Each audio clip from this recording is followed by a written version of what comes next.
This is the Music History Today in-depth podcast for June 5th through the 11th. This week, a fake news article helps to shape the career path of a music movie and a Hollywood actor. Censorship gets taken to the extreme, an album sells 20 million copies, and we say happy birthday to a Hollywood entertainment icon and also a music icon.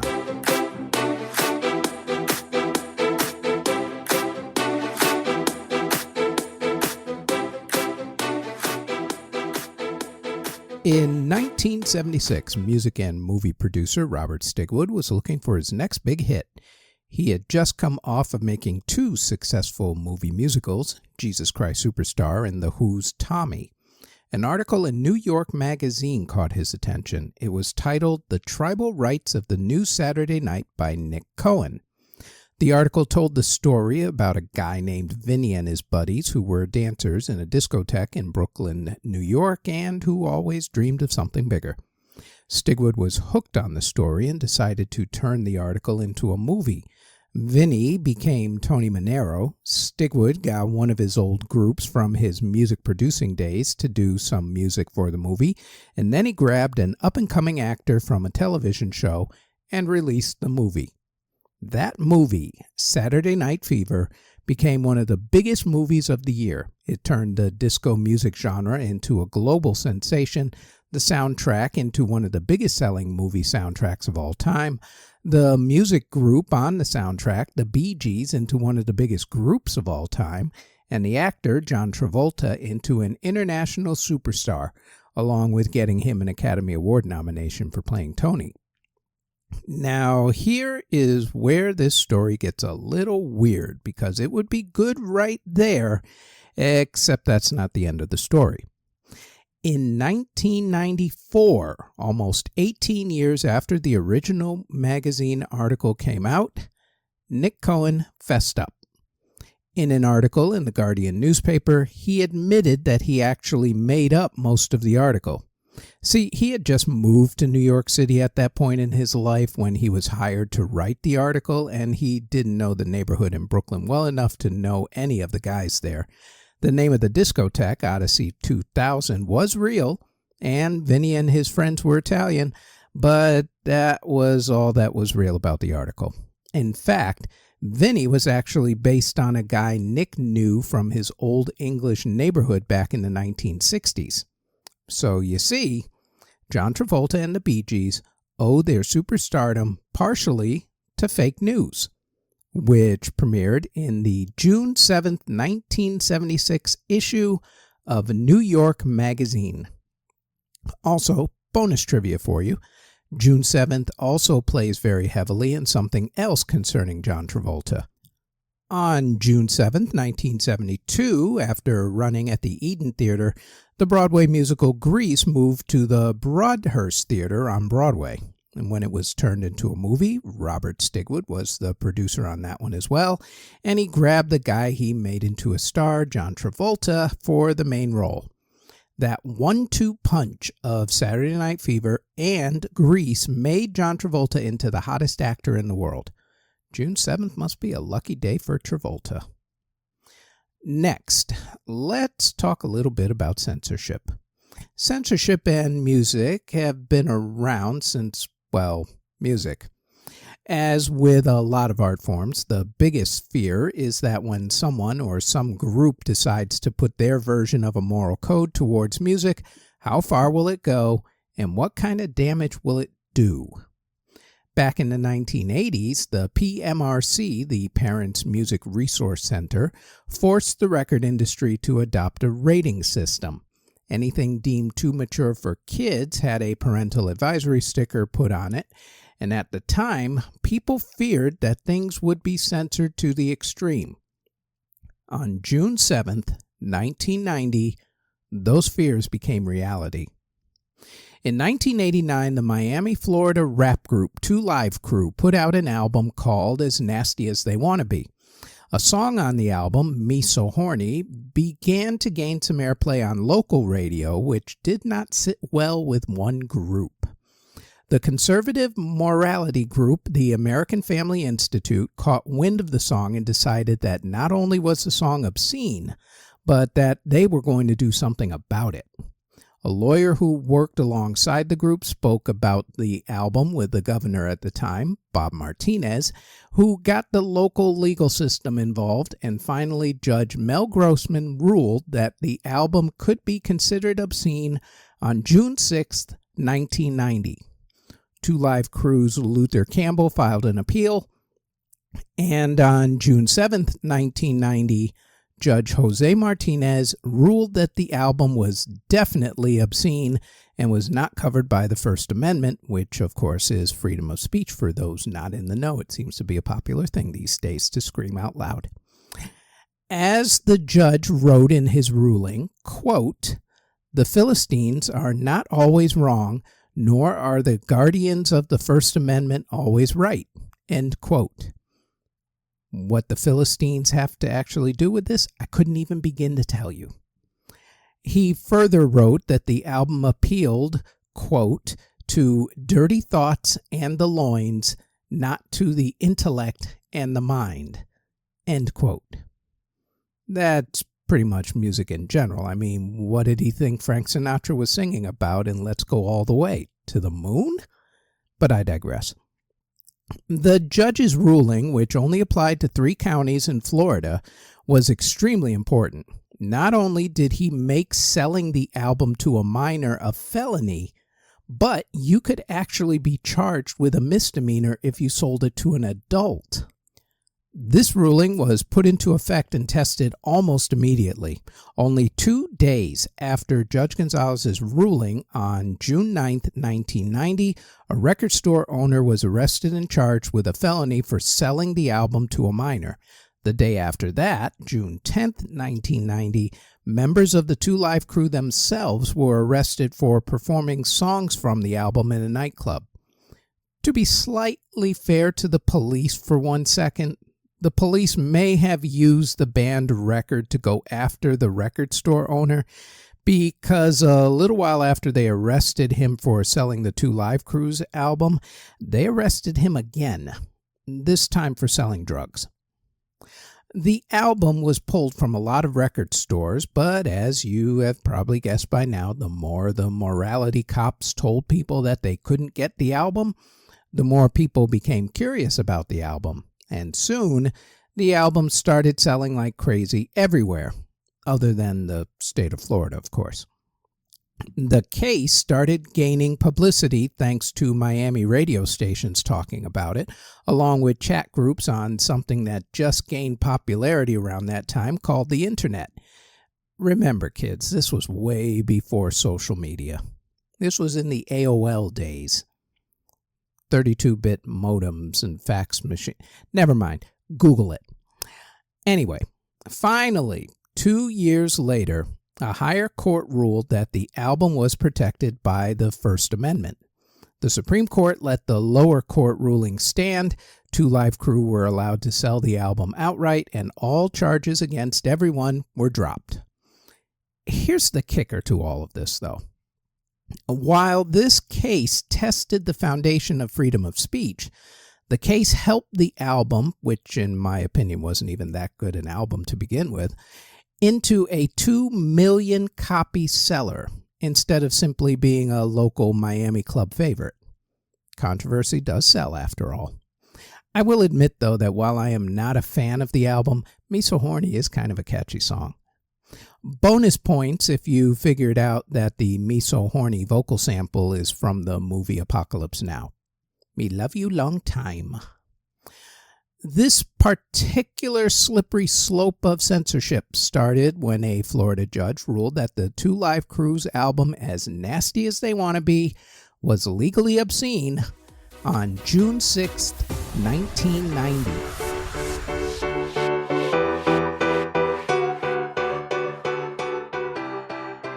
Before we continue, we'd like to tell you about the Music History Today podcast, where we go over the events that happened on that particular day in music history. The Music History Today podcast drops every single day, including weekends, on this podcast network. Now, back to the Music History In-Depth podcast.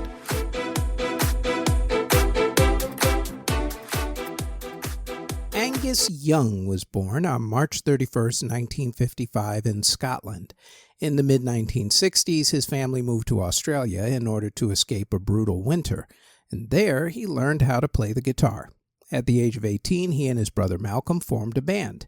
They named the band after something they saw on the back of their sister's sewing machine. In total, this group made 17 studio albums and a few live albums. They are one of the biggest-selling musical acts of all time, having sold over 200 million copies. They've also made countless Best Artists of All Time lists. The band started out with lead singer Bon Scott. Their first album, High Voltage, was originally only released in Australia. Their second album, TNT, had the songs TNT and It's a Long Way to the Top. 1976's album Dirty Deeds Done Dirt Cheap was when they became an international act. That album had the songs Dirty Deeds Done Dirt Cheap and Jailbreak. There Will Be Rock came next, with the title track being released, and then came the albums Powerage and If You Want Blood, You've Got It. 1979's album Highway to Hell turned out to be the last one with Bon Scott as lead singer. That album had the songs Girls Got Rhythm and Highway to Hell. In early 1980, the band finished their tour and started working on songs for their sixth album. On the night of February 19th, Bon went out partying in London. He had way too much to drink and went to sleep it all off in the back of a friend's car. The next morning, he was found unresponsive and rushed to the hospital. He was pronounced dead. The official cause, according to his death certificate, being, quote, acute alcohol poisoning, end quote, and, quote, death by misadventure, end quote. The coroner also reported that it looked like he choked on his own vomit. The band was devastated and thought about breaking up, but family and friends convinced them otherwise. They went searching instead for a new lead singer, and thanks to their producer, super producer Mutt Lange, they found Brian Johnson. The band, with Brian in tow, decided to get out of London and record in the Bahamas. Nicer weather, less distractions, a good place to help the healing process. Oh yeah, and big tax breaks. Big tax breaks. The problem with recording was that they went at the beginning of hurricane season, which was particularly bad that year for the Bahamas, but got through it they did. The band decided not to do any of the songs that Bon had a hand in writing because they didn't want to seem like they were profiting in any way from his death. The album ended up being a tribute album to his memory. The album cover was all black, in mourning to Bon.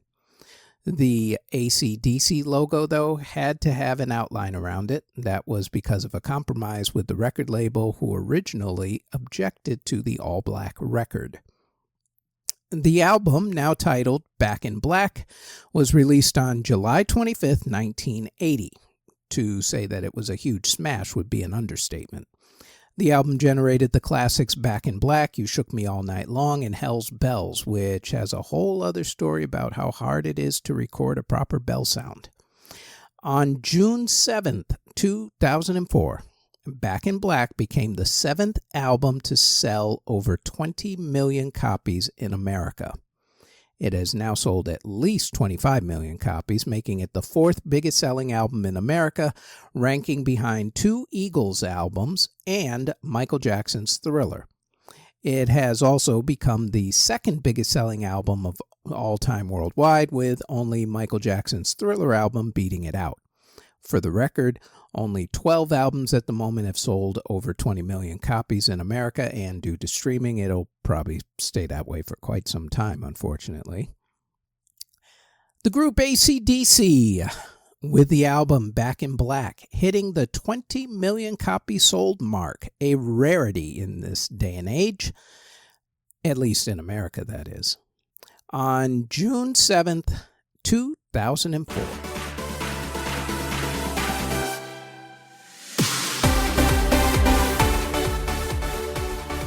Now to our birthdays for the week. First up, Frances Ethel Gumm, who was born in Grand Rapids, Minnesota, not Michigan, to parents who were vaudeville performers. Frances became part of her parents' act at the age of 2 when both her and her sisters sang as the Gum Sisters. The family moved to California when Frances was 4 years old, and it was there, while performing at the age of 13, that she was discovered by a big movie studio. She was put in a lot of films, most of them musicals. Then, after some trouble, she was let out of her contract with the movie studio. A famous Hollywood friend gave her a guest spot on his radio show, which opened up another avenue to her career, getting back on stage in front of a live audience like her childhood with her sisters. She started doing concert tours and nightclub acts, and one of those shows went on to become an album, which is the first album by a female performer to ever win the Grammy Award. Frances is considered a true Hollywood icon who unfortunately had a stereotypical Hollywood story. Having fame, of course, never helped with her low self-esteem. She did the usual Hollywood things, the drugs, the alcohol. She actually spent time in a sanitarium and a psychiatric hospital. She, of course, had financial issues and a whole lot of marriages. Frances unfortunately passed away from drug-related issues while in London, England. She was 47 years old at the time. Back to her career for a minute. While her concerts and recording career gave her new life, it was her singing in the movies that gave her the most fame. The movies that she sang in are considered classics: Meet Me in St. Louis, Strike Up the Band, and her movies with Mickey Rooney. By now, you probably know that I am talking about the woman who was born on June 10th, 1922, as Frances Ethel Gum, but is, of course, much better known by her stage name, Judy Garland. Oh, that famous Hollywood friend who helped her regain her singing career? That would be the iconic Mr. Bing Crosby. Bonus point concerning Judy and the date of June 10th. I purposely left her biggest hit off of her movie musical list because of the following bonus for this week. On June 10th, 2003, the musical Wicked debuted at the Curran Theater in San Francisco, California, before opening up on Broadway later in the year. For those not in the know, and how could you not be since it's now a movie, Wicked is the hit musical and now a two-part movie about some of the characters in Judy Garland's biggest hit, The Wizard of Oz. I'm not sure if the musical was purposely opened on Judy's birthday or if that was just a strange coincidence, but cool. Finally, we celebrate the birthday of quite possibly the greatest pure musician of his generation. Prince Rogers Nelson was born on June 7, 1958, and was the product of musical parents. Prince's nickname was Skipper throughout childhood because he hated the name Prince. Prince also suffered from epilepsy when he was younger and often had seizures. The disease did not stop Prince from becoming involved in sports, especially playing basketball. He also studied ballet, which definitely helped with his dancing skills in his videos and on stage. Prince's parents divorced when he was 10 years old, and the rest of his childhood was spent bouncing around back and forth between parents and new step-parents, much like children of divorce do. Prince also found himself gravitating towards music, having written his first song when he was 7 years old. He was rumored to have learned to play at least 10 instruments well by the time he hit his 20s. By the time he was 19, Prince was signed to a managerial contract, and based on the strength of his demo tape, Prince signed with Warner Brothers Records and released his first album, For You, on April 7, 1978, just 2 months shy of his 20th birthday. A little over a year later, Prince released his self-titled second album, which had the hit I Want to Be Your Lover and Why You Want to Treat Me So Bad. In 1980, he released the album Dirty Mind, which got him into some trouble with songs like Head. Gee, I have no idea why he would get in trouble with a song like that. Anywho, it also got Prince an opening act spot on Rick James's tour. 1981's album Controversy spawned the hit of the same name, and around this time, Prince started forming side projects like The Time. Prince's double album, 1999, was released in 1982 and had the top 10 hits 1999, Little Red Corvette, and Delirious. Little Red Corvette was helped from being one of only 2 songs from black artists that MTV was playing in heavy rotation when the music video came out, the other video being Michael Jackson's Billie Jean. Still, 5 albums in 5 years was only the beginning. Prince was about to become a superstar only 2 years later. After his 1999 album, Prince decided that he wanted to make a movie that was loosely based on his life, and by loosely I mean very loosely. He called the movie Purple Rain. This album was the second album to also credit his band, The Revolution, as they did help write some of the songs, which was kind of a rarity at that point for Prince. Certain songs have a bit of a history. The song Let's Go Crazy is probably the best crafted song about moral ethics ever to be made. The line towards the end about how pills, thrills, and daffodils will kill is kind of ironic considering how Prince passed away. We'll get to that in a little while. The famous drum machine intro after the organs in the beginning is Prince's go-to drum machine, the Linn LM1. Take Me With You was supposed to be for his side project Apollonia 6, but instead found its way onto the soundtrack. Contrary to popular belief, the female voice on the song is not Apollonia or Lisa and Wendy from The Revolution. It is actually singer Jill Jones. Computer Blue was originally a 14-minute song, but got cut back. I'm sure the original version is on one of those special editions of the soundtrack. Prince played all of the instruments on The Beautiful Ones and Darling Nikki, along with When Doves Cry. For Doves, he was trying to go with a different sound, so he pulled the bass line out of the song. I Would Die For You, Baby I'm a Star, and Purple Rain were all actually recorded a year before. At a benefit concert for the Minnesota Dance Theater on August 3rd, 1983 at the now famous First Avenue Club that was in the movie, Prince debuted those 3 songs as well as his new guitarist for The Revolution at the time, Wendy Melvoin. The title track of the album has its own history. According to The Revolution's keyboardist, Dr. Fink, Prince wanted to write a song that sounded almost like it could have come from Bob Seger. The band Journey, however, tells a different story. According to them, Prince called them up one day and mentioned that he had written a song that sounded a lot like their hit song, Faithfully. He wanted their blessing so that they wouldn't sue him, of course. Not only did they give him their blessing once they heard the song, but they thanked him for asking them, since a lot of bands had ripped off their sound without even asking them first. And actually, if you listen to the songs Purple Rain and Faithfully back to back, you can definitely hear the similarities, especially in the chord changes. Purple Rain, the album, came out on June 25th, 1984 and spent 32 weeks on the Billboard Albums Charts Top 10, taking the number 1 spot for 24 straight weeks. Purple Rain made rumpled pirate shirts a fashion trend, along with being the basis for a now famous Seinfeld episode. It also gave Prince an awful lot of awards, including a bunch of Grammy Awards, a Golden Globe, and an Academy Award for Best Music Score. It is also considered a classic album and one of the greatest albums ever made, at least according to Rolling Stone magazine and a lot of other people. In 1986, after Purple Rain, Prince started work with his group The Revolution on a couple new projects. The group was coming off of that run where they put out 3 albums in 3 years. Purple Rain started it off in 1984, Around the World in a Day in 1985, and Parade was in 1986. Parade was actually the soundtrack to the movie Under the Cherry Moon.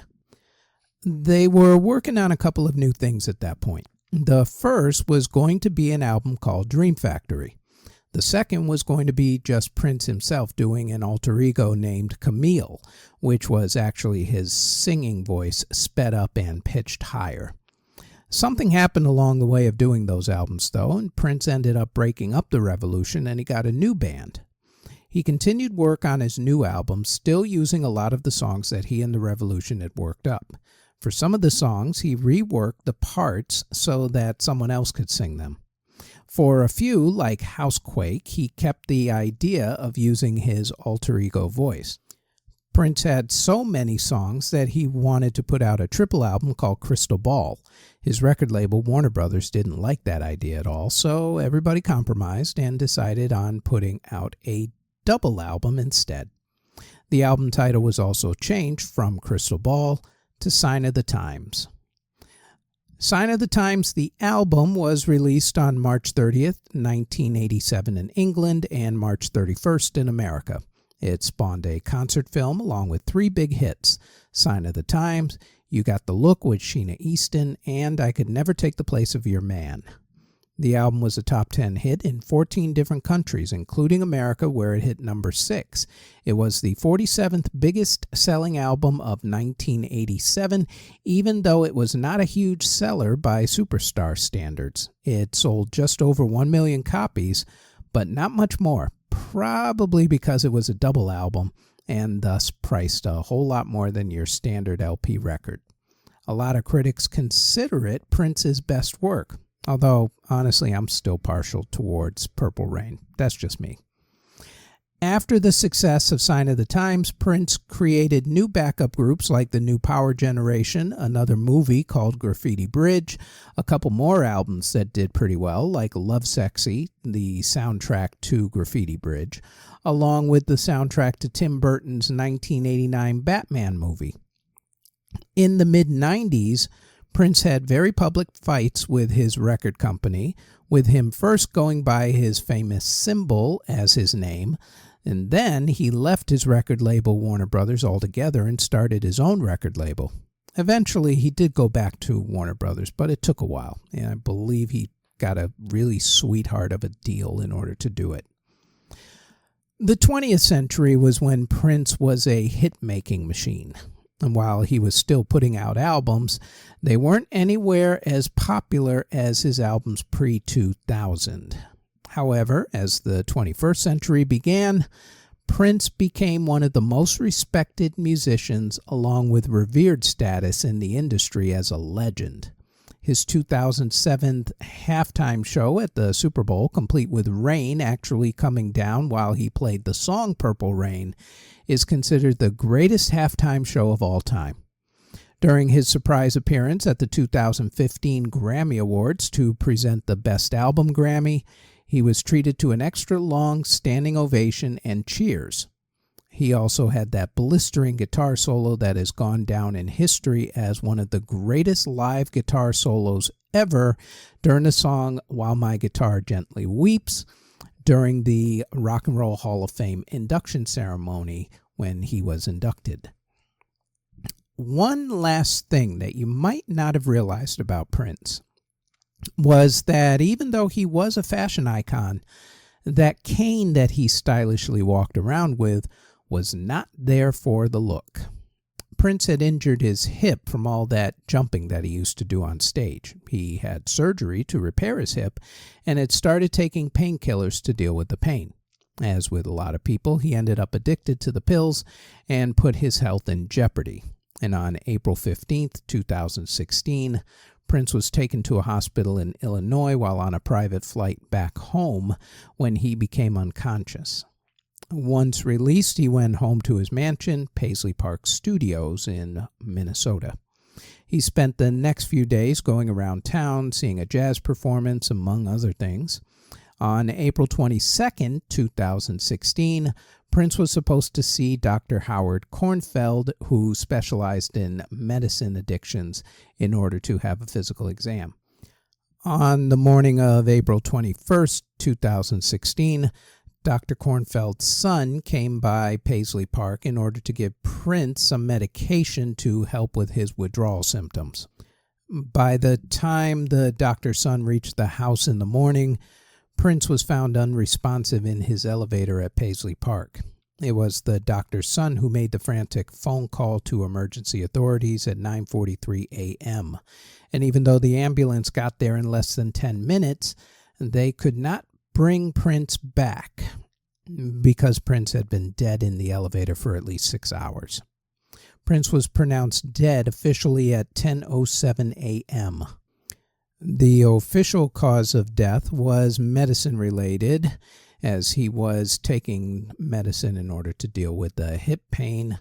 And during an investigation into his death, authorities discovered that the medicine that he was taking was disguised as a generic form of a different medication. And even though no criminal charges were ever brought concerning the illegal drugs, Prince's death, along with Tom Petty's death from painkillers in 2017, would help to put a public face on the dangers of addiction, especially when it came to painkillers. If you need help, by the way, and I've disguised an awful lot of that simply because of the fact that, well, certain streaming services think that you're advocating when you're not for things to happen like drug abuse. But if you do need help, or if you know somebody who needs help, we have put links down in the show notes for you because help is out there to take care of this sort of thing. It is very common, and you do not have to suffer alone. Believe me. Prince's ashes are on display in an urn in the atrium of Paisley Park, which is now a museum, along with being a recording studio. And like I said, if you or someone you know needs help concerning getting off of painkillers, there is help. In his lifetime, Prince released 42 studio albums. Of those, 15 hit the top 10, with 4 of those going to number 1. Prince also released 106 singles. Of those, 19 hit the top 10, with 5 of those hitting number 1. Prince was nominated for 32 Grammy Awards, winning 7 of them, 12 MTV Video Music Awards, winning 4 of those, 2 Golden Globe Awards, winning 1 of them, and 1 Academy Awards, winning it for Purple Rain, like I said earlier. In total, Prince was nominated for 163 different awards with 32 wins. Prince is ranked number 27 on Rolling Stone magazine's list of greatest artists of all time. I would put him much higher, but that's just me. He sold over 150 million albums before his passing. Lord knows how many he's actually sold since. He's had albums put into the Library of Congress National Recording Registry, and he's been inducted into at least 6 different Hall of Fames, including the Rock and Roll Hall of Fame, where he gave one hell of a blistering guitar solo. If you have not seen it, check it out on YouTube. It is absolutely amazing.